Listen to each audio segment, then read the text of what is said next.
Il y avait des jeunes influenceurs qui n'étaient pas protégés et on s'est dit mais c'est pas possible en fait, il y a un problème quelque part. Donc on s'est dit très rapidement il faut créer une agence d'influence. Chez Follow on n'a pas inventé l'eau chaude, en revanche on a voulu prendre notre temps sur le modèle, sur la manière de faire, comment être disruptif, comment faire différent de ce qui existe déjà. On les appelle des influenceurs ou certains préfèrent créateurs de contenu. Ils ne sont ni journalistes, ni des professionnels des médias, et pourtant ils informent, divertissent ou stimulent les neurones de millions de personnes chaque jour avec leurs vidéos, leurs podcasts, leurs stories ou leurs newsletters. Je suis Christopher Simonelli, cofondateur du label de podcasteurs Orso Media. Et dans Follow Me, je reçois les acteurs de ce qu'on appelle la creator economy. Des individus qui se sont constitués médias et qui racontent à mon micro leur parcours, leur quotidien, leur méthode de travail pour mieux comprendre cette révolution et pourquoi pas vous aider à y prendre part. Bonjour à tous, bienvenue dans ce nouvel épisode de Follow Me. Je suis très heureux de recevoir aujourd'hui Ruben Cohen. Salut Ruben. Salut. Alors, t'es qui? Wow. Cache la question. Je suis qui? Alors je m'appelle Ruben Cohen, j'ai 31 ans. Et je suis cofondateur du label Follow, qu'on a monté avec mes potes il y a 5 ans maintenant. Alors, c'est pas du tout parce que tu as un agence qui s'appelle Follow que tu es dans ce podcast qui s'appelle Follow Me. On pourrait croire. Mais en tout cas, on est dans la même thématique quand même, avec ce terme Follow. Ruben, tu nous racontes un peu qu'est-ce que fait Follow, quand est-ce que ça a été créé? Bien sûr, avec grand plaisir. Follow, ça a été créé il y a 5 ans. Pour la petite histoire, je sortais de ma première expérience professionnelle, qui a duré 6 ans, où j'ai arrêté mes études en plein milieu parce que j'ai été passionné par le projet qu'on me proposait et j'ai été le premier salarié d'une entreprise qui s'appelait Rad.co. C'était le premier site e-commerce français à aller aussi haut, si je puis dire. On a levé 2 puis 10 millions. Donc c'était un peu une success story, entreprise française, et on faisait des sweats et des t-shirts à la demande. Et voilà, et en fait si tu veux Ouais, trop cool, j'ai souvenir d'en avoir acheté c'est vrai quelques-uns. Ouais, j'avais acheté des sweats, j'avais acheté des t-shirts aussi. Et bon, je raconte ma life, mais j'avais créé moi aussi ma boîte de fringues à l'époque. En plus de mon taf, ça s'appelait Tel Père Tel Fils. C'était des sweats et des t-shirts à message pour les pères et leurs fils. Ça marchait très bien. Et ça marchait hyper bien. J'avais fait un carton à la fête des pères notamment. Voilà. Après, faute de temps, j'ai un peu lâché le truc, mais Rad faisait partie des boîtes que j'adorais qui m'avaient inspiré ce projet. C'était complètement fils, père, couple, meilleur ami. On jouait beaucoup là-dessus. Et en fait, si tu veux, donc la croissance de cette boîte a été très très rapide et très rapidement, on a été les premiers avec Daniel Wellington à faire du code promo. C'était le premier endorsement, c'était la fin du blogging, le début de l'influence, les plateformes commençaient à émerger. Et en fait, on s'est vite rendu compte des résultats quand on faisait des campagnes avec des codes promo. On donnait nos suites à des influenceurs. Et en fait, si tu veux, le résultat était complètement dingue. Et donc, j'ai géré... Toi, tu étais vraiment en charge de cette partie chez Rad. Exactement. Voilà, en fait, c'était une start-up, donc j'ai commencé au service client. Ouais. Je suis passé par la logistique. J'ai fait un peu de DA. Tu mettais toi-même les sables dans les cartons. C'était dingue. C'était dingue, puisqu'on avait beaucoup de commandes. Donc, ça nous est arrivé de faire des suites jusqu'à 3h du matin pour les périodes de Noël. Donc en fait, je suis passé par tous les postes, startup oblige, et jusqu'au moment où on a commencé à comprendre ce que c'était l'influence, les résultats parlaient d'eux-mêmes. Et donc j'ai été jusqu'à gérer une équipe de 15 personnes en fonction des pays pour gérer toute cette partie influence, les collaborations, les collections capsules. Et c'est cette relation avec les influenceurs qui m'a donné envie justement de me rapprocher. Comment t'es venue cette idée de te rapprocher des influenceurs à une époque où ça se faisait encore assez peu au final? Ouais, complètement. En fait, on s'est vite... Je travaillais avec mon meilleur ami, Samuel Skalowski, qui était avec moi chez Rad. On était les 2 premiers salariés. Et en fait, si tu veux, on s'est vite rendu compte qu'il y avait des jeunes influenceurs qui faisaient partie de cette génération-là qu'on appelle la génération Z. Qui recevaient des suites très naïvement, qui les postaient sur les réseaux, qui faisaient des scores incroyables, mais qui ne savaient pas de quoi en parler, qui n'étaient pas protégés. Et on s'est dit, mais c'est pas possible en fait, il y a un problème quelque part. Pareil pour les collections capsules, on a fait des super belles collections capsules avec des influenceurs, mais on s'adressait directement à l'influenceur qui avait entre 13 et 17 ans. Donc c'est un sujet. Et en fait, si tu veux, avec mon associé actuel, Samuel, et mes 2 autres associés, Ruben et Nathan, on s'est vite rendu compte qu'il fallait faire quelque chose pour ces jeunes influenceurs-là. Premièrement parce qu'on croyait beaucoup, et d'où le sujet du podcast qui est hyper intéressant à ces créateurs de contenu, et surtout à cette génération Z qui finalement va naître avec un smartphone dans les mains. Chose que nous, on n'avait pas quand on était jeunes. Donc, qui vont immédiatement s'approprier les codes du digital et de tout ce milieu-là, de tout ce monde-là. Donc, on s'est dit très rapidement, il faut créer une agence d'influence en France pour être au plus proche de ces jeunes talents qu'on n'appelait même pas influenceurs, parce que c'était vraiment, comme je t'ai dit, c'était la fin du blogging. Ils étaient très peu suivis sur Instagram. Il y avait déjà les influenceurs de télé-réalité, mais c'était autre chose parce qu'ils sortaient de télé. Oui. Donc nous, c'était vraiment les digital natives, ceux qui sont...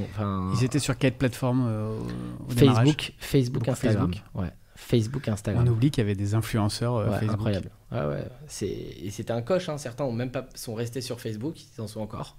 Certains sont restés sur Facebook, ils en sont encore. Et ils n'ont pas passé le cap Instagram. Et après, c'est la même chose pour TikTok et les autres plateformes. Ok, et donc tu as commencé par, j'imagine, donc recruter, tu t'es créé un pool d'influenceurs, de créateurs de contenu. C'était quoi tes critères de choix pour démarrer ? Alors en fait, si tu veux, tu sais, on avait parfaitement conscience. Donc déjà, ce qui était intéressant, c'est que les 4, donc on est 4 amis d'enfance. C'était assez dingue pour nous de se retrouver là autour d'une table en train de parler d'associations et de monter un projet ensemble. Qu'on se le dise, chez Follow, on n'a pas inventé l'eau chaude, on n'invente pas une technologie extraordinaire, révolutionnaire, on a parfaitement conscience de ça. En revanche, on a voulu prendre notre temps sur le modèle, sur la manière de faire, comment être disruptif, comment faire différent de ce qui existe déjà. Et c'est là où les 4, on a mis du temps à réfléchir sur comment démarrer, quelles allaient être les expertises de Follow, comment est-ce qu'on allait recruter, par quoi commencer, etc. Et on a mis beaucoup de temps, oui, comme tu l'as dit, à spotter les bons talents, en tout cas les talents de demain, parce que ce n'était pas encore des talents qui avaient déjà émergé. Et on a commencé avec nos 2 premiers influenceurs qui sont Paola Locatelli et Maya Borsali, Maya Adorable. Et l'aventure a commencé comme ça, où on était dans un premier temps agent d'influenceurs. Et on n'avait pas pour vocation initialement de se dire... on va développer 3 expertises, etc. Donc, on a commencé à manager, être agent, comme en 10%. Je pense que tu connais la série. Bien sûr. Et on nous a très vite fait le parallèle à cette série-là. Et on s'est dit, on va les manager, on va les encadrer de la manière la plus bienveillante possible. Et gérer toute la partie, finalement, qui ne savent pas gérer, qui ne connaissent pas, et les laisser se concentrer sur leur création de contenu. C'était ça le sujet. On voulait qu'ils se focalisent que sur ça. Pour certains, ils étaient à l'école. Donc, on regardait directement avec les parents. Et en fait, si tu veux, de fil en aiguille, quand tu fais du bon travail sur un talent, le bouche à oreille va très très vite, dans les 2 sens d'ailleurs, donc il faut pas que tu te plantes. Et puis derrière, on a sorti nos autres expertises. Et comment vous aviez fait à l'époque pour convaincre une Paola, par exemple, si vous n'aviez pas, comme on appelle, de track record ou d'expérience encore avec Follow? C'est forcément un peu plus compliqué, j'imagine. C'est beaucoup plus compliqué. Moi, j'avais la chance de la connaître de chez Rad, donc il y avait une certaine confiance qui était établie. Donc il y avait ce track record-là. Il y avait ce track record-là, où première expérience professionnelle qui s'est très très bien passée. J'ai toujours répondu aux appels de Patrice, son papa. J'ai toujours été hyper sérieux, hyper pro. Même dans les mauvaises nouvelles, j'étais là pour annoncer les trucs. J'ai essayé en tout cas de jamais me défiler et de garder la face sur tout l'aspect professionnel, que ce soit sur Paola, sur Maya. En tout cas, c'était les 2 influenceurs avec qui on avait déjà collaboré. Et ces 2 influenceurs-là, quand tu arrives à passer le pas et à les signer de manière exclusive, parce que chez Follow, on signe les talents de manière exclusive, comme je t'ai dit, derrière le bouche à oreille va très vite. Et c'est ces 2 talents-là qui nous ont permis d'aller chercher plus de 40 talents aujourd'hui. Donc aujourd'hui, 40 talents qui sont avant tout présents sur Instagram, sur YouTube, les 2. Alors c'était des talents qui étaient exclusivement sur Instagram, mais comme on l'a vu, l'émergence des plateformes, ça a été assez waouh. Nous, on l'a vu en direct live. Aujourd'hui, oui, on va dire que nos 40 talents sont multicanaux. Ils sont à la fois Instagram, beaucoup Instagram, beaucoup TikTok. Oui, de plus en plus, j'imagine. De plus en plus, effectivement. Beaucoup de youtubeurs aussi, mais de moins en moins. Le format long, c'est un peu plus... on le vend de moins en moins et les influenceurs passent de moins en moins de temps dessus. Snapchat également. Et voilà, alors après, on commence à voir certaines plateformes comme Pinterest. On a vu aussi Clubhouse. Je ne sais pas si tu en as entendu parler. Bien sûr, on l'a vu. On l'a vu. On l'a vu venir. Voilà, et on l'a vu repartir. Exactement. Ouais, bien sûr. Et donc, comment on gère 60 talents qui ont chacun leur personnalité, leur caractère, j'imagine, leur façon de faire, leur façon de travailler, leur goût aussi, parce que j'imagine que tu travailles aussi tes talents, enfin tu crées des collabs aussi avec des marques que tes talents aiment, c'est aussi l'enjeu. 60 personnalités à gérer, 60 cas particuliers, comment on fait ça ? Alors on a géré effectivement 60 personnes, aujourd'hui on en a une quarantaine. En fait, au début on les gère nous. Au début on est qu'agents, on ne fait pas encore de stratégie de marque. Aujourd'hui chez Follow, il faut savoir qu'il y a 3 expertises. Management de talent, stratégie de marque, pour les influenceurs, stratégie de contenu et enfin production de contenu. C'était les 3 vocations. On s'est dit que pour les annonceurs, ouais, exactement. En collaboration avec les talents. Exactement. C'était la vocation de Follow, se dire que si on arrive à regrouper ces 3 expertises, on réussira à vendre des campagnes clés en main aux annonceurs parce que finalement, c'est de ça dont ils ont besoin pour justement une campagne d'influence. Et c'est vrai que le management de talent, c'était un sujet parce que gérer des gens, gérer des humains, c'est quelque chose, surtout des jeunes, parce qu'ils étaient très jeunes il y a 5 ans. Alors, ils le sont un peu moins, mais ça reste assez jeune. C'est pareil, comme je te l'ai expliqué, c'est des process, même si c'est de la gestion, c'est des process bien définis en amont. C'est une first meeting quand le talent rentre chez Follow avec les parents, avec un board sur les règles à respecter, sur les choses à faire valoir, les valeurs qu'il faut essayer de partager. Ça nous est arrivé de pas recruter certains influenceurs parce qu'on n'était pas ce fit, pas les mêmes valeurs, etc. Et ça, c'est très très compliqué de bosser sur le long terme si t'es pas sur la même longueur d'onde en termes de valeurs, ça ne marche pas. Et tout de suite, tu sens que ça peut pas tenir. Donc ça, c'était des éléments très importants pour nous. Ouais, t'as raison. Nous qui faisons la même chose chez Orso Media, mais plutôt avec des podcasteurs, pour le coup, tu sens tout de suite quand t'as des premiers échanges qui sont tout de suite compliqués. Immédiatement. Tu dis non, ça sert à rien de forcer parce que la suite va être encore plus compliqué. Et en plus, quand tu es lié par un contrat, c'est impossible. Ce qu'on vend chez Follow, nous, c'est en tout cas côté talent, c'est un accompagnement de carrière sur le long terme. Faut savoir que Maya Paola avait entre 30 et 70 000 personnes sur Instagram. Aujourd'hui, elles ont les deux plus d'1 million. C'était impossible à faire s'il n'y avait pas une confiance réciproque. Alors évidemment que tu le cadres par des contrats, etc. Mais il y a une confiance de base à avoir, il y a des valeurs communes. Sur le travail, sur le respect, sur tout ça, sur l'éducation. Quand tu regardes l'éducation des parents de nos influenceurs, on s'y retrouve. Et ça, c'est très très important si tu veux piloter un truc sur le long terme. Qu'est-ce qui différencie aujourd'hui une agence comme Follow ? D'ailleurs, on dit une agence ? On dit une agence, ouais. On dit une agence. Alors, on s'est longtemps appelé label. Tu sais, chez Follow, on a voulu se différencier immédiatement des autres agences, justement, de communication qui n'avaient pas on va dire de brand, d'image de marque. Et en fait, on a tout de suite voulu s'affirmer là-dessus avec un logo, avec un nom plutôt cool. Voilà, exactement, avec des valeurs, avec un crew qu'on appelle, si tu veux, le crew Follow, la squadra Follow. Et ça a été une volonté de notre part immédiate et c'est ce qui a fait que on a réussi à attirer certains talents. Donc en fait, si tu veux, ce qui nous différencie aujourd'hui, la première chose, c'est d'avoir 3 expertises, là où certaines agences ne font que du management ou ne font que de la stratégie pour les annonceurs ou ne font que de la production de contenu. Donc que de la régie. Exactement. Nous, on a réussi, si tu veux, en une seule et même agence, à regrouper ces 3 expertises. Et ça, on compte sur aujourd'hui 65 collaborateurs maintenant chez chez Follow pour mener à bien ces 3 projets. Et de ce que tu définis, c'est plutôt comment on définit un label. Alors, du coup, vous avez arrêté de vous appeler un label, plutôt agence maintenant? Ouais, on a arrêté. La stratégie était simple. C'était tout de suite de taper un peu fort, d'être disruptif, comme je t'ai dit. Et aujourd'hui, c'est vrai que label, beaucoup ne comprennent pas. C'est pas clair pour beaucoup d'annonceurs. Et c'était important aujourd'hui, vu la croissance de Follow, d'être vraiment très clair sur ce qu'on fait. On est une agence de marketing d'influence et on regroupe ces 3 expertises-là. Et on peut compter sur Follow pour vous accompagner dans votre stratégie d'influence. Voilà. Est-ce qu'il y a des points communs entre tous les talents avec lesquels vous travaillez, ou des choses, des valeurs communes que vous allez chercher chez eux?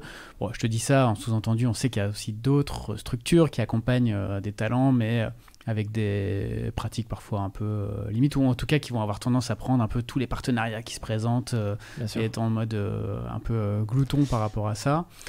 Comment vous travaillez, vous, chez Follow, par rapport à ce que je viens de te dire? Ouais, comme je te dis, mes 3 associés et moi-même, on a parfaitement la tête sur les épaules. On sait qu'on n'a pas révolutionné le monde de l'influence, mais par contre, c'est vrai qu'on a longtemps travaillé sur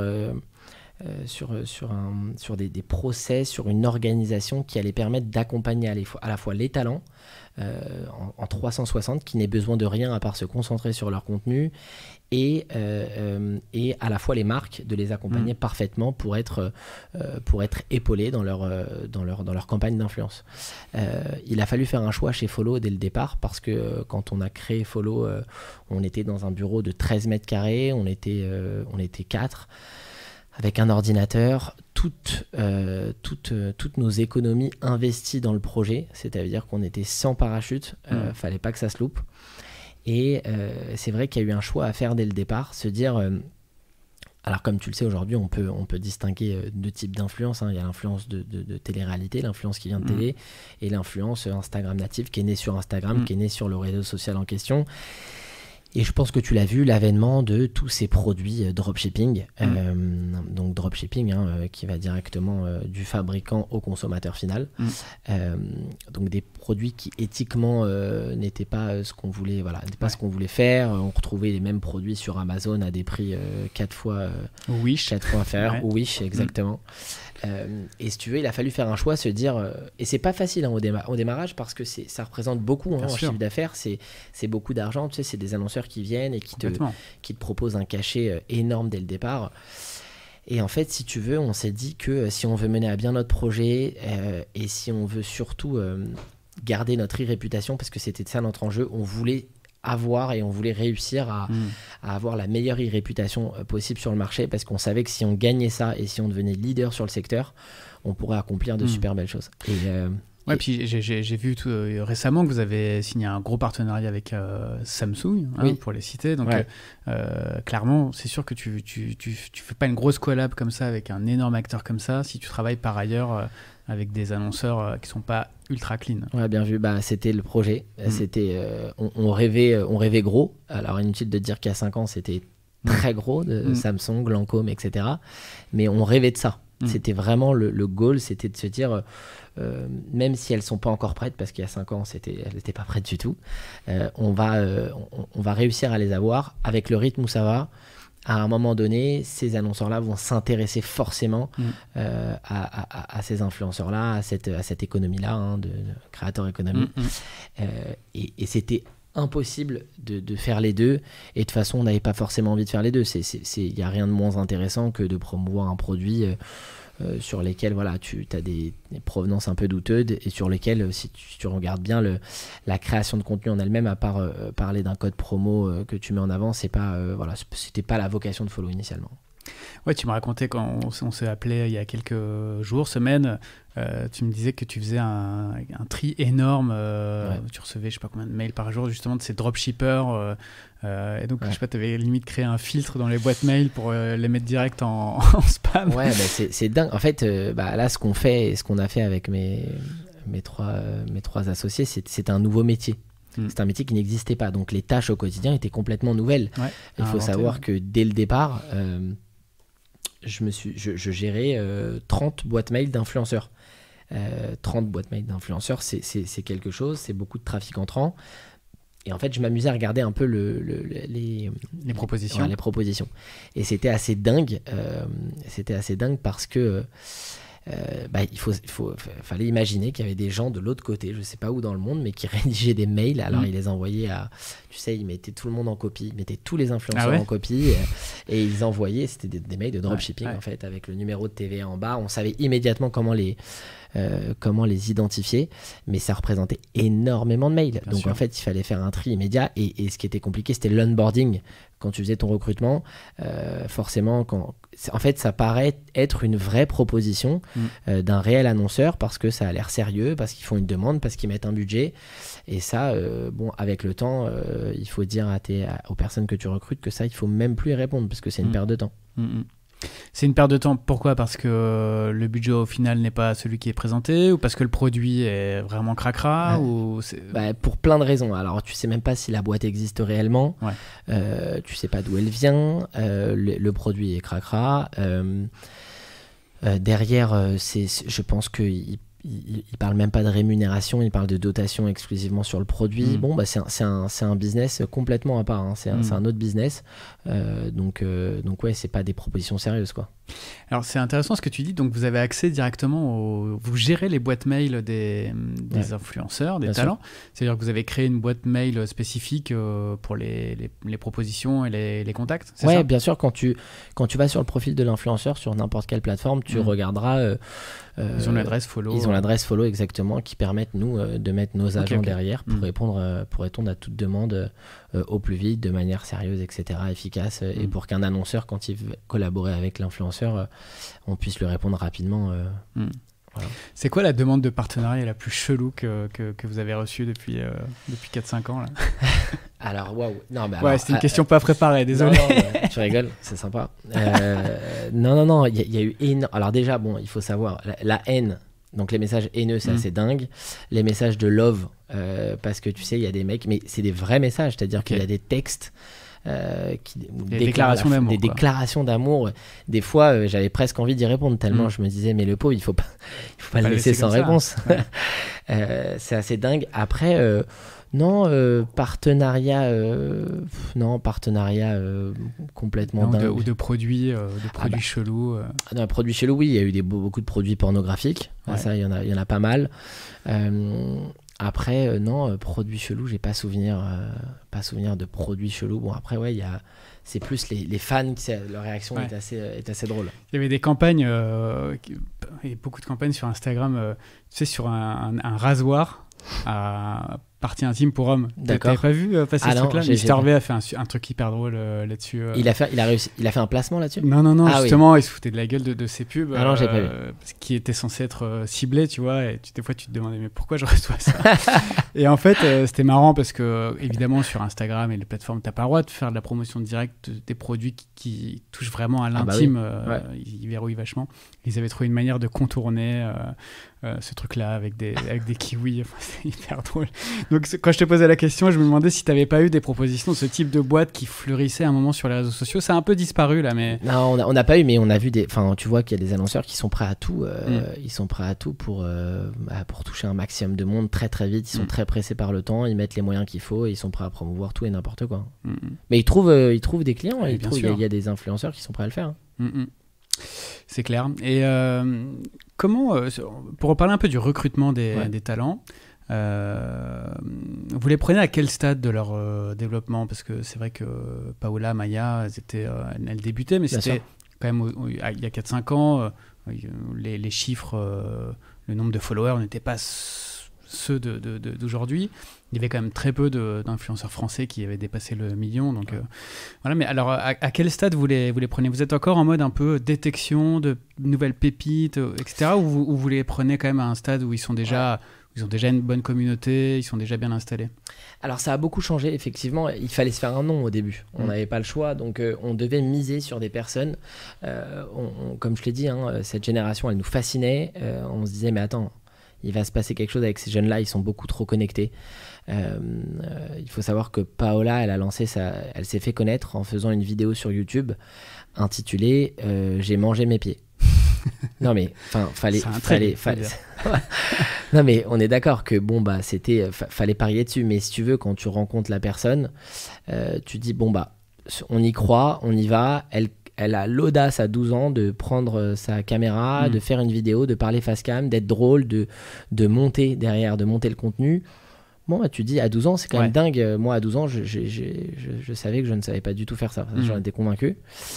J'essayais même pas, d'ailleurs. Et en fait, elle avait la curiosité de se dire, Et donc, en fait, on a misé au démarrage sur 4-5 talents qui n'étaient pas forcément suivis, mais auxquels on croyait beaucoup. Et en fait, ça a été un petit peu avec la notoriété de Follow au fil des années. Et plus on a réussi à se construire une image sur le fait qu'on arrivait à faire un travail sérieux en tant qu'agent, et peu à peu en tant que partenaire influence pour les marques. Et c'est là où on a commencé à recruter des talents qui avaient déjà un nombre une influence conséquente, un nombre de followers conséquent. Et c'est là où on a réussi à inverser.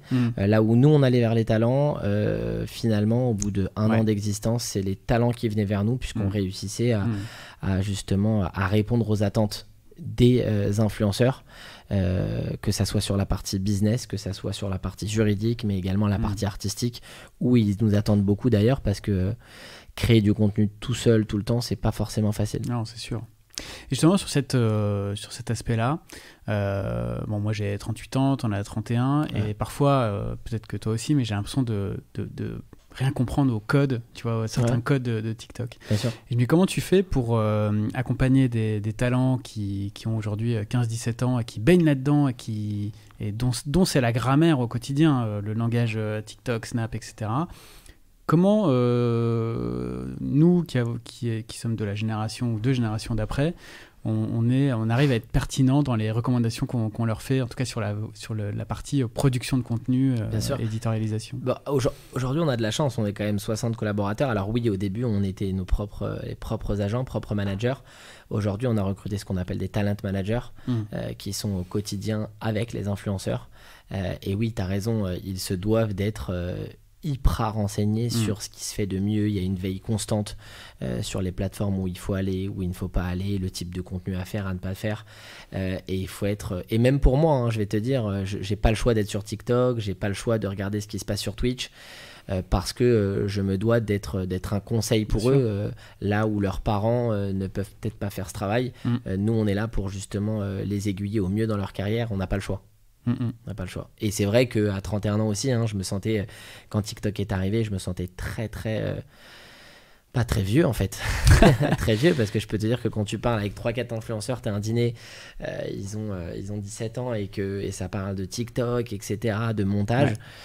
Je me dis, voilà, les choses vont vite. Ouais, j'ai un fils de 10 ans, il se fout de ma gueule, quoi. Des fois, il me dit, quoi, tu connais pas un tel je sais pas, non. Effectivement, tu regardes le mec, je sais pas combien de millions de vues par... mais des nouvelles alors stars. Que je m'estime déjà ultra connecté. Tu vois, je suis sur TikTok, je suis sur plein de trucs, évidemment, je suis, mais ça va tellement vite. Ça va très très vite. Le temps passé, bon, je veux pas te l'apprendre, mais le temps passé sur ces plateformes, sur ces enfants qui ont entre 10 et 17 ans, c'est un temps passé de dingue. Qui fait qu'on a accès à une information, à énormément de choses. Alors, peut-être pas en profondeur, mais en tout cas, on a accès à un grand nombre d'informations qui fait qu'on a la sensation qu'ils connaissent beaucoup de choses. Et alors, c'est vrai que et dans cette génération, et je le vois parce qu'encore une fois, mon fils de 10 ans, je sens que ça le titille. Il y en a beaucoup qui sont de l'autre côté de l'écran, donc qui consomment les contenus de ces créateurs et qui, on sent qu'ils aimeraient bien, tu vois, aussi devenir des créateurs de contenu, faire des choses, etc. Toi, de ton expérience, avec tous les talents que vous gérez chez Follow, c'est quoi les 3-4 critères qui font que eux ont vraiment fait la différence et ça a marché pour eux, tu vois. Je sais pas si ma question est claire, mais si elle est très claire. Qu'est-ce qui différencie le jeune qui va rester derrière l'écran et celui qui sera devant sa caméra à produire du contenu et qui va cartonner? Non, la question est ultra pertinente pour la simple et bonne raison qu'aujourd'hui, il faut savoir que dans le monde, on est, je crois, 50 millions de créateurs de contenu. 50 millions de créateurs de contenu, il n'y en a que 2-3 millions qui en vivent. Donc, qui arrivent à dégager des revenus. Donc, c'est-à-dire qu'ils ont réussi à se construire une communauté et attirer les marques ou attirer les plateformes. Donc nous, chez Follow, notre vision, c'est de te dire que ces 2 millions-là vont se transformer très rapidement dans les 2-3 prochaines années en 20 millions. Ce qui veut dire qu'on ne sera plus 50 millions, mais 200 millions de créateurs. C'est-à-dire que exactement, on va démocratiser la création de contenu. C'est ce qu'on est en train de faire, en fait. Si tu veux, TikTok, Instagram, etc., ils nous permettent, avec un téléphone, de faire n'importe quel type de création de contenu à un coût zéro. Et ça, c'est assez dingue. Je reçois effectivement des milliers de messages, des dizaines de messages par jour pour savoir comment faire pour être un influenceur, comment j'aimerais bien être influenceur, j'aimerais rejoindre votre agence, etc. C'est vrai qu'il n'y a pas de recette magique. Par contre, effectivement, il y a des choses déjà à ne pas faire, absolument pas faire, parce qu'être créateur de contenu juste pour être un influenceur et pour avoir le côté fame, etc., ça ne marchera jamais, ça ne marchera pas. Déjà, il faut qu'il y ait quelque chose qui t'anime dans cet aspect-là de créer du contenu, créer des vidéos, partager ça avec une communauté, être à l'aise là-dessus. C'est le premier élément qui te dira si oui ou non c'est quelque chose que tu dois approfondir. Si ça, effectivement, ça t'anime vraiment et c'est une passion pour toi de créer du contenu et de partager des choses avec ta communauté, ça peut être 10 personnes, 20 personnes. Tout le monde a démarré avec 10 personnes. On est d'accord. 10 personnes, c'est une communauté, aussi petite soit-elle. Assure-toi d'avoir un fil conducteur. C'est-à-dire, ne fais pas tout et n'importe quoi. Essaye de te donner une ligne directive. Essaye de faire en sorte que la personne qui se rend sur ton compte sait pourquoi elle se rend sur ton compte. Si tu veux être drôle et parce que c'est quelque chose qui t'anime, alors garde ce fil conducteur de vidéos humoristiques. Si tu veux faire de la cuisine parce que tu es passionné de cuisine, garde ce fil conducteur. Ça, c'est un premier conseil que je donne parce que c'est vrai que je vois énormément de gens qui essayent de se lancer mais c'est tellement brouillon et ils savent pas trop, il n'y a pas d'identité, donc essaye de te créer ta propre identité. Ça, c'est le premier conseil que je peux te donner, que je peux leur donner. Si toi aussi tu veux être créateur de contenu, je te le donne. Et enfin, il y en a plein, mais être authentique, c'est primordial. Il faut savoir qu'aujourd'hui, les followers, les utilisateurs ne sont pas dupes. On voit immédiatement quand c'est un contenu préparé, qui n'est pas fait par toi. Ça se voit, ça marche pas et ça like pas, ça engage pas. Il faut que le contenu soit hyper authentique. Et ça, c'est un critère très très important. Il faut être proche de ta communauté. Il ne faut pas hésiter à animer, à répondre, etc. À être à 200% dans ce que tu fais, en fait. C'est comme dans tout. C'est comme dans n'importe quel business. Quand tu veux créer un business, il faut se donner à 200%, il faut se donner les moyens. Par contre, c'est vrai qu'il y a une barrière à ça, c'est que ça demande beaucoup de temps, que ça ne dégage pas de revenus immédiatement. Il faut vraiment le savoir, il faut que les gens en soient conscients. D'où l'important de le faire par passion. Exactement. Avant tout, parce que évidemment, toute l'énergie que tu vas y mettre, tu vas pas forcément en être consciente, parce que tu le fais par passion. Exactement. Et c'est aussi pour ça que j'ai voulu créer ce podcast, parce que effectivement, dans toute cette génération, jeune génération ou moins jeune, qui veut devenir créateur, il y a un peu ce biais de perception qui consiste à penser qu'il suffit de se mettre devant sa caméra, lâcher 2-3 vannes ou reprendre 2-3 concepts qui marchent aux États-Unis pour devenir un influenceur qui cartonne. Alors que non, en fait, et comme tu le disais, c'est intéressant parce que Paola, à 12 ans, elle faisait ses vidéos, elle savait comment faire fonctionner une cam, elle faisait du montage elle-même, donc c'est-à-dire que c'est des gens qui sont déjà complètement do-it-yourself et qui sont multi-cartes, multi-compétences et qui mettent beaucoup d'énergie et qui passent beaucoup de temps à faire ça. Donc c'est énormément d'investissement. Et ça, j'ai l'impression que les gens ne s'en rendent pas compte, déjà ceux qui veulent devenir créateurs, mais aussi ceux qui regardent cette créateur économie un peu... en la prenant un peu de haut en disant c'est des youtubeurs, ils font mumuse avec une caméra, mais non, c'est un taf monstrueux. Et ceux qui sortent du lot, c'est ceux qui ont une vraie intelligence et qui sont super smart et qui, comme tu dis, qui ont créé une ligne éditoriale, qui s'y tiennent et qui vont au charbon tous les jours. C'est exactement ça. Un créateur de contenu aujourd'hui, c'est une société. C'est une société. Quand tu veux monter une société, tu te dois d'avoir de la rigueur, tu te dois d'avoir du temps, tu as un opérationnel à 100%. c'est compliqué d'être créateur de contenu en te disant, tu sais, c'est marrant parce qu'il y a 5 ans, il y a 5 ans, personne ne croyait vraiment à cette économie de créateurs de contenu. Comme tu l'as dit, on l'a sous-estimé énormément. On se disait, bon, bah, c'est des jeunes qui se filment, mais bon, c'est pas bien méchant, mais il va pas se passer grand-chose. Aujourd'hui, quand tu regardes aux États-Unis, tu as 30% des enfants qui veulent être une star de YouTube, versus 11% astronautes. C'est quand même dingue, ça te laisse un peu imaginer la suite. Donc oui, c'est un métier. C'est un métier. J'avais un chiffre là, 86% des Américains de 13 à 36 ans aimeraient être payés pour créer du contenu sur les réseaux. Ouais, bah c'est ça. Et 86% des créateurs de contenu ont avoué ne pas en vivre. C'est ça. C'est énorme, hein, 50 millions, 2 millions, c'est ça. T'as 86% de gens qui n'en vivent pas encore. Parce qu'il faut être rigoureux, parce que pas tout le monde... Ouais. Il y a aussi ce facteur chance, hein, il faut le dire. Hein, il y a ce facteur chance aujourd'hui... Sur 100 footballeurs, je te prends l'exemple d'un métier. Exactement ce que j'allais te dire. C'est bien parce qu'on peut faire le parallèle effectivement avec le monde du football, avec des jeunes qui rêvent de devenir footballeurs professionnels et qui mettent beaucoup d'énergie et de temps et qui ont du talent, mais il y a tellement peu de place dans le monde du football professionnel. Ouais. La question justement que je voulais te poser, c'est est-ce que tu prépares aussi tes talents à un plan B au final ? Parce que ton plan de carrière A, c'est d'être influenceur, de gagner ta vie avec ça, mais qu'est-ce qui se passe si d'un coup le soufflet retombe, si peut-être, et ça c'est un autre sujet qu'on pourrait aborder après, mais si tu as mis un peu tous tes œufs dans le même panier, c'est-à-dire si tu es au taquet sur Instagram et que d'un coup Instagram pour une raison ou une autre commence à s'effondrer, que tout le monde va sur TikTok, tu te retrouves...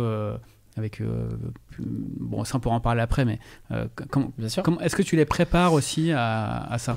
Alors la vocation chez Follow, et ça on le dit immédiatement à la signature, donc quand tu as talent signe chez Follow, c'est quelque chose qu'on évoque immédiatement. On fait pas de promesses comme quoi tu vas devenir une grande star, etc. Par contre, ce qui est sûr, c'est que aujourd'hui, il faut voir l'influence pour ces jeunes-là, il faut voir l'influence comme un CV, en fait, si tu veux, comme des skills que tu arrives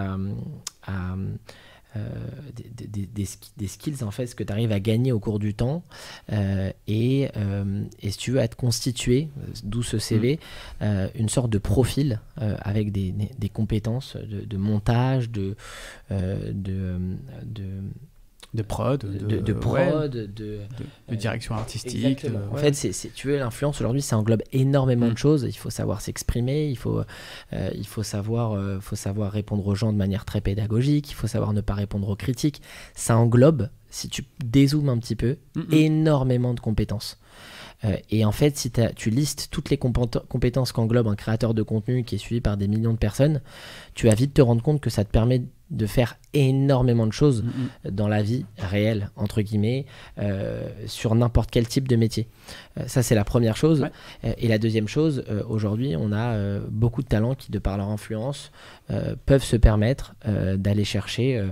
aujourd'hui, on a Paola Locatelli qui commence sa carrière dans le cinéma. On a Sandy Jewel ou Steel Tonic qui commencent, même plus que commencent leur carrière dans la chanson, qui ont déjà enregistré pas mal de choses. Donc en fait, si tu veux, chacun se crée un petit profil et saisissent l'opportunité d'être un influenceur suivi par une grosse communauté pour aller chercher des métiers qui les passionnent, sur lesquels ils peuvent aller, passer des castings ou des auditions, etc. Et c'est finalement ça qui est hyper intéressant. Donc c'est ce qu'on veut faire véhiculer, c'est pas de se dire être influenceur c'est une fin en soi. Non, être influenceur, ça va te permettre d'acquérir le meilleur profil, la meilleure version de toi-même pour derrière faire ce que tu veux faire. Ouais, encore une fois, on peut faire le parallèle avec le monde du foot. On peut te dire que ta carrière de footballeur peut t'équiper pour après occuper peut-être d'autres fonctions dans l'univers du football, que ce soit entraîneur, gestionnaire de club, agent. C'est marrant que tu dis ça parce que j'ai un très bon ami à moi, Ilan qui est agent de joueur. Et en fait, si tu veux, c'est exactement le sujet. On parlait de ça la semaine dernière où on se disait que déjà sur 100 footballeurs exactement du même niveau, il y en a 2 qui vont réussir, qui vont percer. Et ça, c'est beaucoup d'autres compétences que l'aspect simplement technique. Il y a des aspects, il y a l'aspect mental, il y a énormément de choses qui englobent, et il y a le facteur chance, les rencontres. Chance, bien sûr. Donc c'est hyper intéressant le parallèle au football.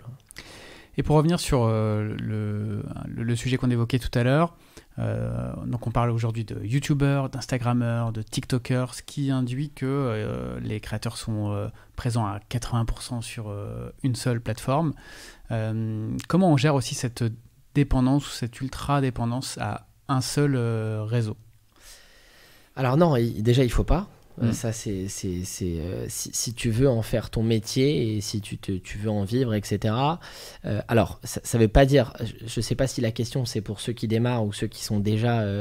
un peu des deux, alors, en fait. Parce que c'est pas la même stratégie. Quand tu démarres, mon conseil, moi, il est pas de tout de suite aller sur les 4 plateformes parce que tu vas te perdre, c'est déjà beaucoup de travail. Si tu arrives déjà à avoir une stratégie, une ligne éditoriale sur un réseau social, c'est déjà très bien. Et après, si ça prend, effectivement, développer tes autres réseaux sociaux, c'est très bien. Mais pour les influenceurs aujourd'hui, par exemple chez Follow ou les autres, ceux qui ont déjà une taille de communauté, oui, je déconseille d'être sur une seule et même plateforme parce que, comme tu l'as très bien dit, déjà, on ne sait pas ce qui arrive, on ne sait pas ce qui se passe, on ne sait pas de quoi est fait demain. Et si tu veux aller toucher une audience plus large, je recommande quand même vivement d'aller chercher d'autres plateformes. Ça ne veut pas dire qu'il faut être sur les 4-5. Un exemple, YouTube, c'est quand même autre chose. C'est une autre production, c'est une autre prod, c'est un autre travail, pré-prod. C'est pas, tu vois, si tu veux faire un contenu rapide, tu vas pas aller sur YouTube, même si depuis Short, ça a changé. Mais quand tu es sur Instagram, je recommande quand même en tant que créateur de contenu. Hein, c'est pas forcément en tant que marque, mais je recommande d'aller aussi sur TikTok. Ouais, avec les mêmes contenus. Non, absolument pas. Non, ça c'est l'erreur. On vous voit ceux qui dupliquent leur contenu. Ouais, c'est très tentant, mais l'algorithme est là et est bien vigilant. Non, je suis d'accord avec toi. C'est vrai qu'il y a des codes tellement spécifiques à TikTok pour le coup.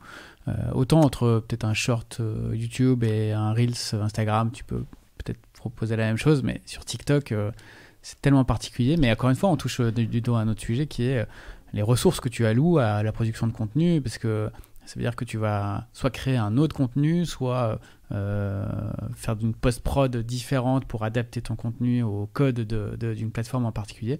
Ça demande quand même beaucoup de temps et d'énergie. C'est beaucoup de temps et d'énergie. Déjà, on connaît la guerre qui existe entre TikTok et Instagram, c'est pas nouveau. Alors, j'ai pas de source réelle, mais moi, j'ai la forte sensation quand même que les algorithmes le voient quand tu prends un contenu qui est déjà posté sur Reels et que tu le mets sur TikTok. Et j'ai l'impression que ça fonctionne pas. En revanche, la question, c'est est-ce que tu veux montrer la même chose sur Instagram que sur TikTok? Tu vois, tout à l'heure, on parlait des podcasts. Est-ce que tu les filmes? Est-ce que tu les coupes? Et ça dépend de la plateforme, en fait. TikTok est réceptif à des choses et peuvent te permettre, et c'est ça la force de TikTok, avec une centaine d'abonnés. Et d'ailleurs, j'ai fait le test moi-même. J'ai créé mon compte TikTok simplement pour vérifier l'algorithme. J'ai posté une vidéo qui a fait 1 million de vues, 3000 commentaires. Donc c'est ça, la beauté de l'algorithme TikTok, c'est aussi ça. C'est vrai que tu as beaucoup plus de facilité sur TikTok à aller avoir du reach auprès des gens qui ne te suivent pas, alors que sur Insta, tu restes dans un cercle assez restreint. Quoique avec les Reels... Alors les Reels sont énormément mis en avant par Instagram, et c'est vrai que le reach est intéressant. Alors après, moi ce que je peux te dire, c'est que la comptabilité d'une vue sur TikTok n'est pas la même que sur Reels. Il faut rester plus longtemps sur Instagram versus TikTok où tu dois rester moins longtemps pour comptabiliser en tant que vue. Donc ça c'est intéressant. Mais oui, effectivement, et c'est là... En fait, TikTok a permis à énormément de créateurs de contenu de se lancer et de se spécialiser. On a vu l'émergence de thématiques complètement dingues qu'on ne pensait jamais voir sur des réseaux sociaux. Moi, j'ai conseillé à mon père la semaine dernière de se mettre sur TikTok. Et je pensais jamais le faire parce que pour le coup, c'était tout sauf intéressant. Encore un an, exactement. Franchement, tu trouvais pas de contenu rien du tout qui allait intéresser mon père. Non, mais on est d'accord. Et c'est quand j'ai vu des plombiers, des menuisiers, des restaurateurs, des influenceurs bricolage. Et en fait, c'est là où on a vu l'émergence des influenceurs professionnels. Chose qu'on ne voyait pas avant, émerger sur TikTok, faire des milliers de vues. engager énormément de monde, parce que c'est ça aussi, c'est les influenceurs professionnels aujourd'hui sur TikTok engagent énormément. Et moi je suis le premier consommateur de ce genre de contenu, parce que les mecs c'est des experts et c'est un plaisir de les voir faire en fait. Et je vous conseille d'ailleurs le compte TikTok de Caroline, les cryptos de Caro. Je sais pas si tu connais ce compte. Non. Tous les jours elle poste un TikTok qui parle des cryptos. Elle ne connaissait absolument rien aux cryptos et elle s'est dit, je me mets au défi de mettre tous les jours un contenu en lien avec les cryptos où elle va partager ses apprentissages en fait. Et du coup, elle a créé une... Bon, déjà, elle est devenue... Comment tu dis les cryptos de Caro. Ok. Déjà, elle est devenue super badass en crypto. Elle maîtrise à fond. Et du coup, elle a réussi à créer une connexion avec sa communauté qui est très forte parce que pour une fois, on leur parlait de crypto sans jargon, sans langage ultra technique. Et ils ont réussi à s'identifier à elle. Elle a une communauté énorme et puis ça a été très vite. Et comme tu dis, on en revient au même sujet, c'est-à-dire, elle avait sa ligne éditoriale. Exactement. Demain, elle va pas faire de cuisine ou de sport ou autre chose, et on l'attend sur les cryptos, et c'est ça qui fait sa différence. Ouais, ça c'est ce qu'on appelle un genuine influenceur. Comment tu dis ? Un genuine influenceur, en fait, quand tu as fini de visualiser le contenu, tu as appris quelque chose. C'est ça. Et ça, sur TikTok, on l'a vu émerger. Et ça marche très très bien. Mais donc c'est ce qu'on disait tout à l'heure. En fait, les 50 millions vont vite se transformer en 200 millions. Et les 2 millions qui en vivaient, parce qu'aujourd'hui on voit que Instagram va faire payer ses stories. En tout cas, tu pourras monétiser. Exactement. Tu pourras monétiser. Si jamais demain Caro, en l'occurrence, on prend Caro comme exemple, elle décide de monétiser son contenu parce que la communauté est assez grande et parce que les gens sont prêts à payer pour voir le contenu, c'est une source de rémunération pour les créateurs de contenu. C'est des choses sur lesquelles vous accompagnez aussi certains de vos talents. Alors, la premiumisation un peu de l'influence, de la création de contenu premium réservé à ses abonnés. Alors ça vient de sortir, donc il faut être vigilant. Tu sais, des fois en France on prend pas les mêmes, l'information on la reçoit pas de la même manière qu'aux US ou ailleurs, donc faut être vigilant. Ça vient d'arriver, on va regarder ça de près, mais effectivement à chaque nouvelle on accompagne les influenceurs là-dessus, savoir comment travailler dessus. Est-ce que c'est pertinent, est-ce que ça l'est pas, est-ce que ça va être mal perçu, parce que ça aussi c'est intéressant de savoir, tu sais. Mais en tout cas oui, on accompagne là-dessus. Comment tu vois, toi, un peu les jeux de la guerre qui se livre justement entre toutes les plateformes en ce moment? Donc, on a parlé d'Instagram, de TikTok, de Snap aussi. Il y en a d'autres qui vont arriver très certainement dans les 6 à 12 mois. C'est quoi, toi, en tant que observateur, et surtout tu es vraiment avec tes 40 talents, j'imagine que tu es bien positionné pour voir comment évoluent les unes et les autres. C'est quoi ta perception du marché des plateformes aujourd'hui? Alors, ce que je peux te dire, c'est que déjà en France, Instagram est très très présent. Est très présent parce qu'ils ont une équipe hyper solide avec Guillaume, avec qui je travaille beaucoup depuis 3-4 ans, et c'est vrai qu'on n'avait pas forcément de référent TikTok et ni même de référent Snapchat. Donc en fait sur ces deux réseaux sociaux on était un petit peu perdus, on n'avait pas d'interlocuteur, ça a été un peu compliqué les 3 dernières années. En revanche, c'est vrai qu'Instagram avait une équipe dédiée, donc on a fait énormément de choses avec Insta, notamment Instagram Campus. Et ça, c'est des projets qu'on fait et qu'on a fait avec l'agence Smile d'ailleurs, avec Gallo, avec qui on s'entend super bien. Et à 3, on a créé l'Instagram Campus, donc un campus dédié aux créateurs de contenu. Et ça a été assez dingue de voir qu'Instagram était prêt à faire confiance à 2 agences pour mettre en place tout cet écosystème-là. On travaille beaucoup avec Instagram là-dessus. Je sais que Instagram avait un enjeu, et ils ont été clairs il y a 3 ans, c'est de se dire, nous, on veut attirer un maximum de créateurs de contenu, donc attirer un maximum de monde sur la plateforme. Et ça a été assez amusant de voir que on pouvait même nous-mêmes faire des pushs à Instagram, leur proposer un projet, leur dire on va créer une maison follow avec tant de créateurs de contenu et on veut poster du Reels, etc. Et en fait, ils sont toujours chauds et ils sont réceptifs sur nos idées. Et depuis 1 an, c'est vrai qu'on voit TikTok qui arrive et qui dit non mais attends, nous aussi on veut attirer les talents, et depuis peu Snapchat qui font pareil. Et en fait, c'est assez marrant parce qu'on assiste en live à une petite guéguerre entre plateformes. En même temps, c'est logique, hein, ils veulent attirer le maximum de monde parce que là, la concurrence est assez dingue. On voit le petit nouveau qui arrive fort, c'est Pinterest. Ça va être un vrai sujet parce que... Alors, petit nouveau... qui est quand même là depuis longtemps. Petit nouveau, mais c'est vrai qu'il a un regain de santé pour Pinterest. Là, pourquoi je te dis petit nouveau? Alors, et d'ailleurs, LinkedIn, on n'en a pas parlé du tout, mais moi, je te dis petit nouveau dans notre économie, parce que là, on va commencer à activer. Alors, chose qu'on a faite aussi sur LinkedIn récemment avec Célio, où on a fait une super belle campagne. C'était notre première campagne LinkedIn. Là, on va mettre en place nos premières campagnes Pinterest. Donc, c'est assez intéressant pour les influenceurs et pour les marques également. Et comment on fait alors pour travailler une marque comme Célio sur un réseau social professionnel? Ils ont été assez bons, et Chloé, je peux te dire qu'elle a été hyper maligne là-dessus parce que... Chloé oui, Chloé, pardon, de chez Célio. Okay. C'est elle qui a repris, Chloé de chez Célio, bien sûr. C'est Chloé Ortiz de chez Célio, qui est également chez Jennifer. Elle pilote, et avec elle, on a fait toute la transformation digitale de chez Jennifer, qui a été incroyable en 3 ans. Ça a été une aventure assez folle. Et elle a repris Célio il n'y a pas longtemps. Et en fait, si tu veux, l'enjeu, c'est de se dire comment on va investir la plateforme LinkedIn. Et on va s'adresser, parce que la cible, c'était ça, aux patrons d'entreprise. Et en fait, on est arrivé en plein confinement et on a fait une énorme boîte avec écrit semi-présentable, avec un casque, en mode semi-présentable. Et dedans, un caleçon Célio, une chemise et une veste de costume. Et on l'a envoyé à une 50aine de chefs d'entreprise assez balèzes sur LinkedIn, notamment Vincent Klingbeil, Sébastien Bismuth et moi-même. On s'est prêté au jeu et on s'est posté en caleçon. Donc inutile de te dire qu'on a fait beaucoup de likes. Ça a très bien marché. Ok, intéressant. Mais c'est vrai que LinkedIn, comme tu le disais, énorme plateforme d'influence aussi, sur un autre secteur, moins lifestyle, incroyable. Évidemment, mais il y a aussi des influenceurs qui pèsent très lourd sur LinkedIn. Complètement. Alors toi, tu suis qui? C'est qui tes créateurs favoris? Alors bien sûr, tu vas me citer 90% de talents follow, mais... Alors, pas 90, mais 100%. Alors non, bien évidemment. Alors chez nous, je peux pas en citer de chez nous parce que sinon il va falloir que je les cite tous. Mais c'est vrai que déjà j'ai une affection particulière pour le contenu que fait nos 35-40 influenceurs, ça c'est sûr.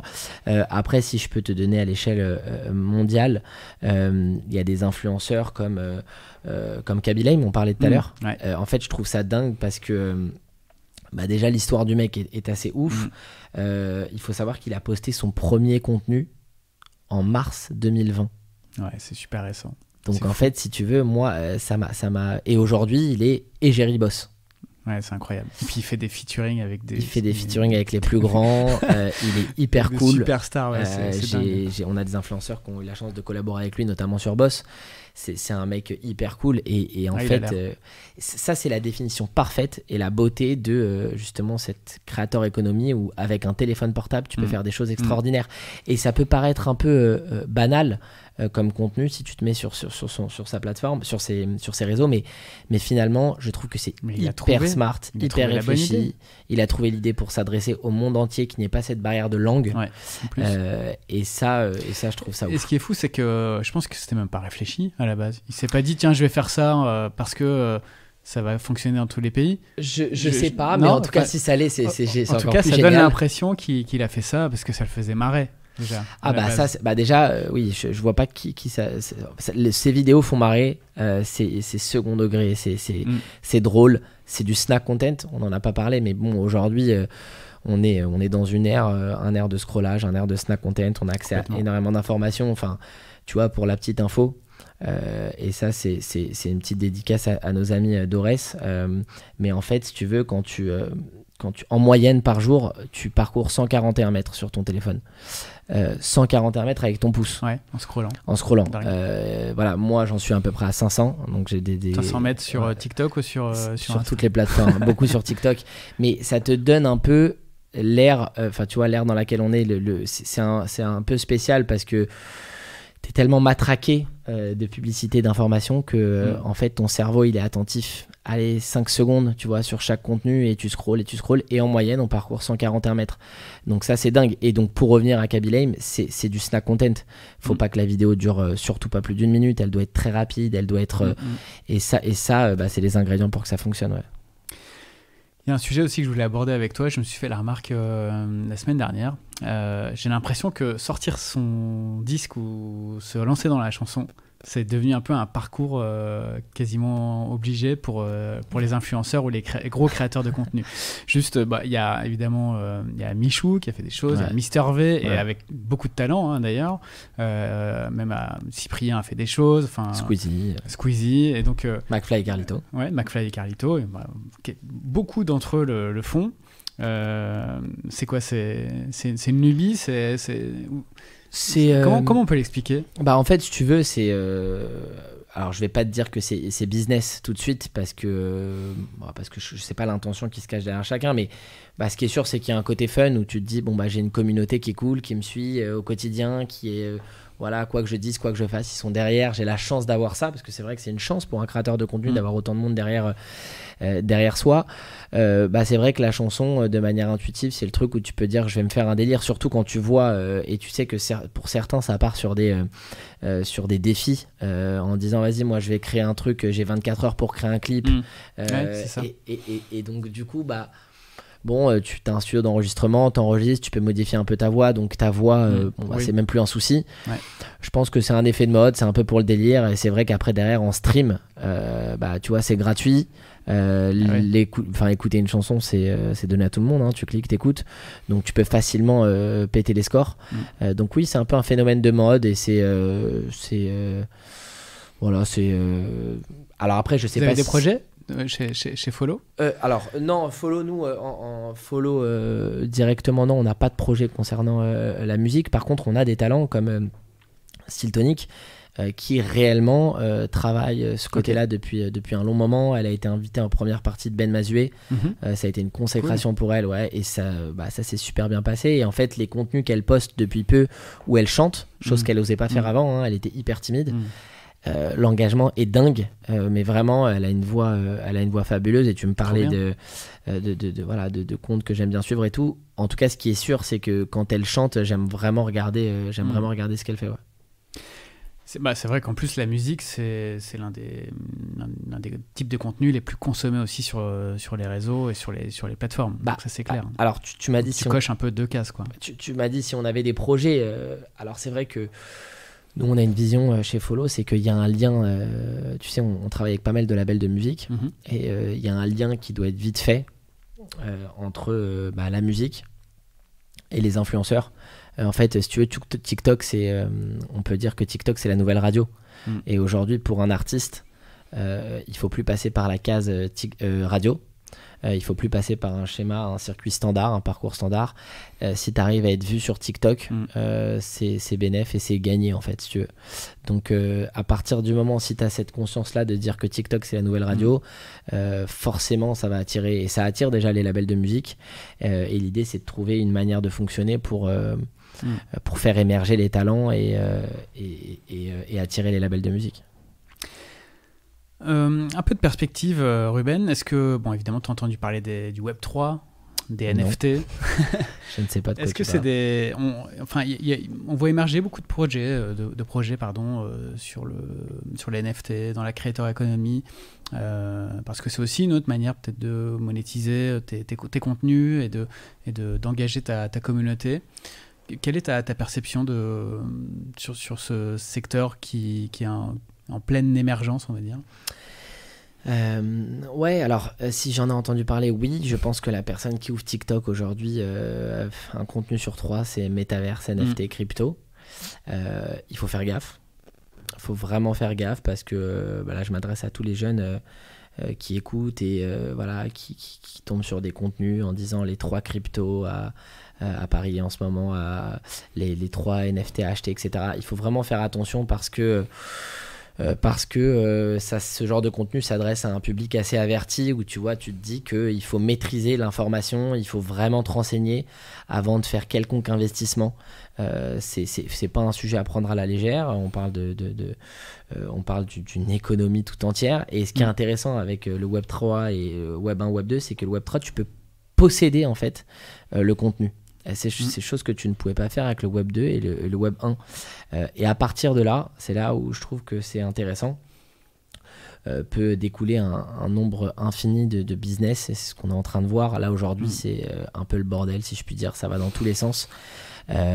Évidemment que c'est un sujet. Il y a 10 projets par jour qui émergent sur les NFT.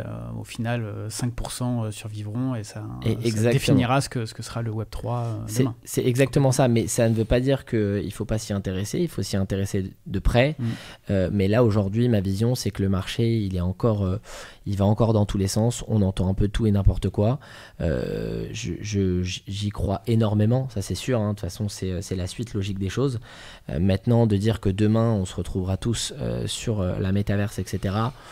Calmons-nous, ça va arriver, c'est sûr, on y est même déjà, mais c'est juste qu'il faut laisser le temps au temps, et on va voir et on va commencer à voir apparaître de plus en plus de choses dans les années à venir, ça c'est sûr.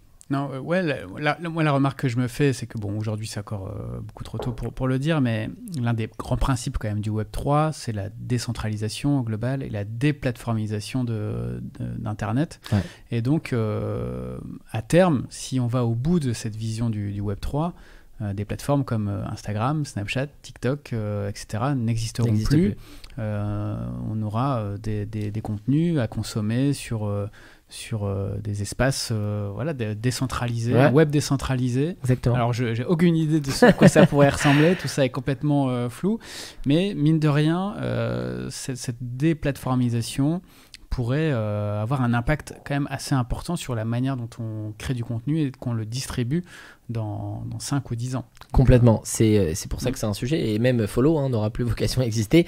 En fait, il n'y a plus d'intermédiaire, il n'y a plus rien, et c'est vrai que c'est pour ça que je te dis que je pense pas que ça va arriver demain, ça va arriver progressivement. Alors la disparition d'Instagram et des grosses plateformes du moment, non mais tu as raison, c'est un sujet, c'est vraiment, il y a une réflexion à avoir là-dessus. Maintenant après, c'est vrai que c'est tellement compliqué parce que matériellement c'est compliqué à concevoir, mais on tend effectivement vers ça, et on peut même parler d'avatar, parce que tu te dis que c'est les influenceurs de demain, des influenceurs conçus de toutes pièces, et c'est un sujet aussi chez Follow. On se dit les influenceurs de demain, c'est peut-être des avatars finalement. D'ailleurs, tu me fais penser à ça, je crois que c'est au Japon ou en Corée, ils ont créé tu sais, dans le cadre des live shopping qui cartonnent en Asie, je crois une fausse influenceuse, il me semble, bien sûr. Qui a une communauté de dingue et qui produit du contenu sur les non mais tu le vois, il y en a déjà avec... Alors, il y a 2 types d'avatars, d'influenceurs avatars. Je ne sais pas si tu as entendu parler, mais Lil Miquela, c'est une influenceuse qui est avatar, mais c'est un humain qui est derrière. Et après, il y a les influenceurs qui sont vraiment conçus de toutes pièces. Et alors après, tu vois, certains veulent le faire, s'ils sont conçus de toutes pièces, c'est du 3D. Et après, tu peux rentrer dans les NFT, collection d'NFT, etc. Et c'est là où il faut faire gaffe. Ouais, complètement. Bon, et juste pour conclure, ça fait 1 heure déjà qu'on est ensemble. Wow. Tu vois, le temps passe vite avec toi, Ruben. Pour reparler un peu de Follow, c'est quoi tes perspectives? Est-ce que vous avez vocation à passer de 40 à 60 influenceurs ou pas? Est-ce que c'est quoi les projets pour Follow dans les 5 années à venir? Déjà, oui. Au-delà d'acheter un petit bout de terrain sur le Metaverse. Sur la sandbox. Non, en fait, si tu veux, là, ce qui est compliqué aujourd'hui chez Follow, mais c'est des bons problèmes, c'est de gérer cette hyper-croissance. Et c'est pour ça d'ailleurs qu'on a créé ce partenariat capitalistique avec European Digital Group, parce que j'estime, si tu veux, mes associés et moi-même, on est des entrepreneurs et je sais même pas si on est des chefs d'entreprise. Et c'est là la différence, c'est que tu te rends vite compte que quand tu gères plus de 50 personnes, c'est plus la même. Avoir des idées, trouver des concepts, etc. T'as plus trop de temps pour réfléchir à tout ça. Donc chez Follow, on veut garder du temps pour consacrer du temps à notre vision et à ce qu'on veut faire pour la suite et à la vision qu'on a de l'influence en France et en Europe, parce que l'idée c'est quand même de s'étendre rapidement. Aujourd'hui, on a une catégorie d'influenceurs qui sont, on peut dire lifestyle beauté, hein, c'est la catégorie d'influenceurs de chez Follow, et on commence à dupliquer et à ouvrir des catégories, des spécialités, des thématiques. On le voit, on en a parlé. Aujourd'hui, il y a tellement de thématiques, tellement de sujets qu'on peut aller chercher, toujours sur ces 3 expertises avec de la production de contenu, favoriser le snack content, l'accompagnement pour les clients, essayer de faire en sorte d'être un partenaire fidèle pour les annonceurs français qui ne savent pas trop comment gérer leur stratégie d'influence et cherchent des partenaires sérieux pour avoir la meilleure stratégie possible et manager au mieux les influenceurs en fonction de leur catégorie. Un influenceur cuisine n'a pas les mêmes besoins qu'un influenceur lifestyle, une jeune maman n'a pas les mêmes besoins qu'un influenceur tech, et c'est là où nous on veut trouver le meilleur business model, le meilleur écosystème pour ces influenceurs-là et être l'IMG modèle de l'influence d'ici 2-3 ans et continuer notre hyper croissance et arriver fin 2022 à plus de 100 personnes et plus de 100 influenceurs en différentes catégories. Juste pour terminer, tu as peut-être quelques chiffres à partager sur le nombre, je sais pas, de vues par mois ou de reach, des indicateurs que tu suis? Non, sur le reach on suit pas, puisqu'en fait ça dépend des campagnes, ça dépend de plein de choses et on va pas parler d'organique. Au global, avec l'organique par exemple, rien qu'avec les influenceurs, ça représente combien d'abonnés par exemple? Je crois qu'on est à plus de 9 millions d'abonnés, donc c'est vrai que les annonceurs qui veulent faire des campagnes globales avec Follow, c'est des grosses campagnes avec une grosse portée, de gros nombre d'impressions, gros nombre de reach. Ce qui est intéressant effectivement, c'est pas tant le nombre de personnes qu'on va aller chercher, c'est vraiment l'engagement et c'est un combat chez Follow de se dire que chaque influenceur a une grosse communauté derrière et c'est pas juste un chiffre qu'on voit sur Instagram avec 1 million d'abonnés, donc voilà, non, en chiffres c'est simplement de se dire que l'année dernière on était une vingtaine, aujourd'hui on est plus de 60 et on veut continuer cette croissance et continuer à bien la maîtriser et aller le plus loin possible. Ok, très clair. Bon, merci beaucoup Ruben d'avoir partagé tout ça avec nous. On souhaite que du bon pour Follow, pour la suite. Et on sait que tu vas continuer sur ta lancée. Très gentil. Et voilà, je te dis merci à de m'avoir invité. À bientôt. Salut. Salut.